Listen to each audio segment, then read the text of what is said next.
This is my wonkiest chart, so bear with me on this. It's incredibly important, but it's going to be a minute for you to kind of understand what this is showing, and I apologize for that, but it's just so important that I want you to see this. So here's our, come on, here we go. Here's the United States compared to 17 other peer nations, Australia, Austria, Finland, Ireland, I can read the list too if you want.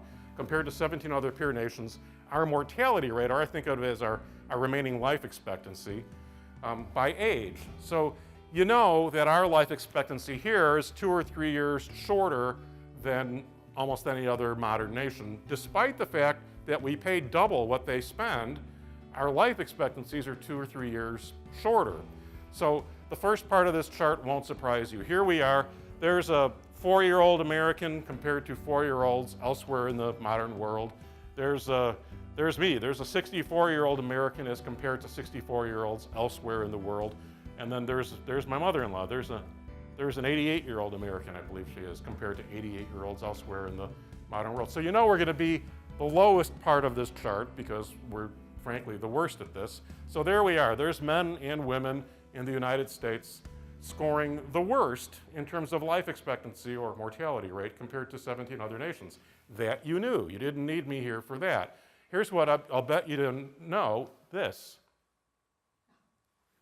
Did you know that? We turn 65, and somebody a couple days ago said, health begins when we're 65. We turn 65, and all of a sudden, well, not all of a sudden, but pretty quickly, our life expectancies become the best in the world, so that the most senior among us actually have better life expectancies than virtually anybody else in the world.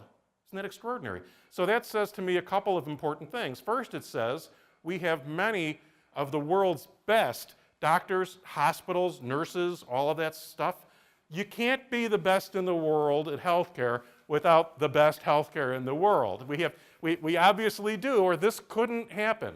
It also means that we have the best healthcare finance system in the world, because that's what changes. The problem isn't our structure, the problem is we don't let everybody into it. So we should be hugely proud of our healthcare delivery system, and we should be hugely proud of Medicare, because I think this speaks for itself, that we should be, it's ours, and we did a great job with it for 52 years.